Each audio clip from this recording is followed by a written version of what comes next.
on America's allies hit back as the Trump administration imposes 25% tariffs on steel and aluminum imports.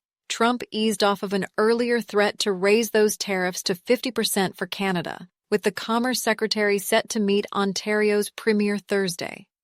The Trump administration raised tariffs on global steel and aluminum imports to 25% Wednesday, as President Donald Trump and his administration dig in on trade policies that have rocked financial markets. Allies of the U.S., such as the European Union, responded in kind with a hail of criticism and reciprocal tariffs.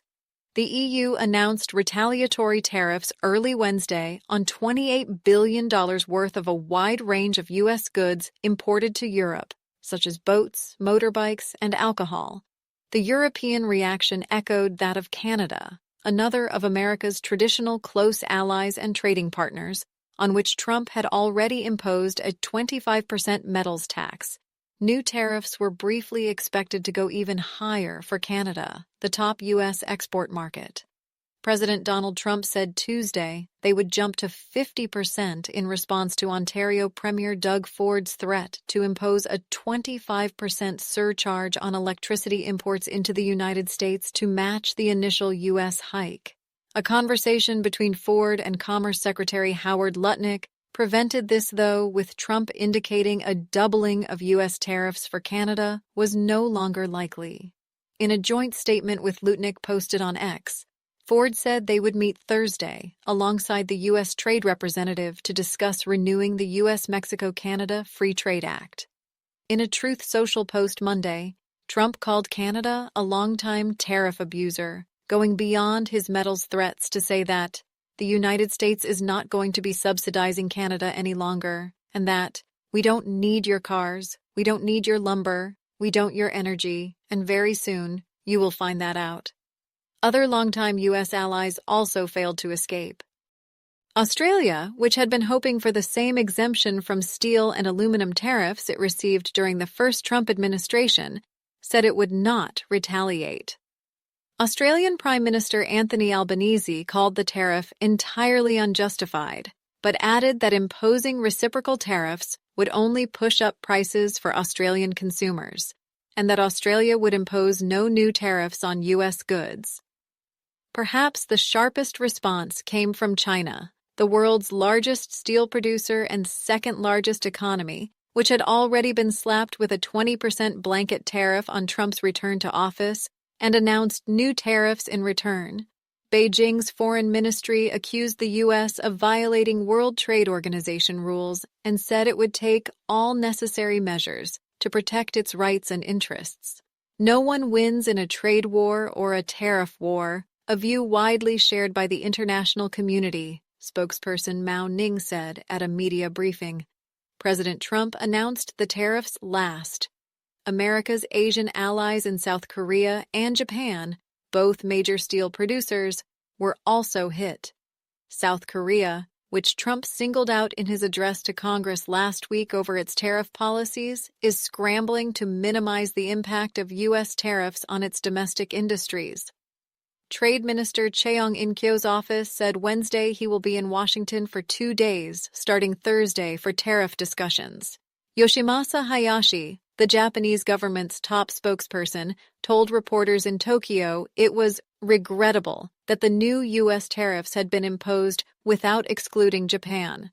Stock market investors have made their feelings about the tariffs clear, with major indexes plunging on Trump's earlier tariff threats before rallying on the suspension announcement for Canada. Pre-market futures for the Dow Jones Industrial Average, the S&P 500, and the Nasdaq all inched higher early Wednesday after plunging in recent days.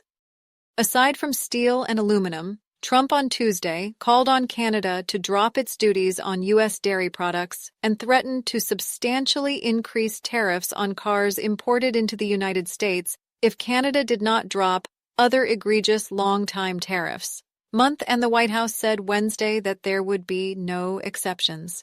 President Trump has once again used the leverage of the American economy, which is the best and biggest in the world, to deliver a win for the American people, White House spokesperson Kush Desai said in a statement.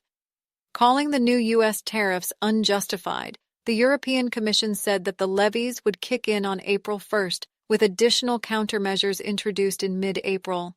Investors appeared unfazed as they sent U.S. stock futures higher in advance of the release of the latest Consumer Price Index report Wednesday, though major stock indexes remain sharply lower in recent weeks. The S&P 500 is down almost 9% from its February high, putting it in correction territory. While President Trump has suggested he wants to negotiate a broader trade agreement with the UK, Britain did not escape the taxes. UK Business and Trade Secretary Jonathan Reynolds called the levies disappointing, but said his country was focused on a pragmatic approach and negotiating a broader deal. The auto tariffs, Trump warned, without citing evidence, essentially permanently shut down the automobile manufacturing business in Canada. He also doubled down on some of his recent rhetoric about making Canada part of the United States. Canada has quickly emerged as a target of Trump's ire in his second term. Trump this month instituted, then pulled back, tariffs on a variety of Canadian goods as he goaded its leaders and blamed them for a lack of action on fentanyl trafficking. Relatively little of the drug is seized at the U.S.'s northern border, compared with that with Mexico. While Mexico has faced similar tariff threats and rhetoric, its president, Claudia Sheinbaum, has succeeded in assuaging Trump. Newly appointed Canadian Prime Minister Mark Carney subsequently called Trump's threats an attack on Canadian workers, families, and businesses.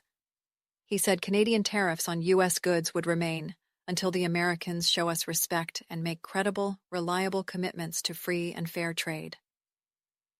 Morgan Stanley analysts warned that because the United States is a net importer of steel and aluminum from Canada, the tariffs would lead to higher domestic prices.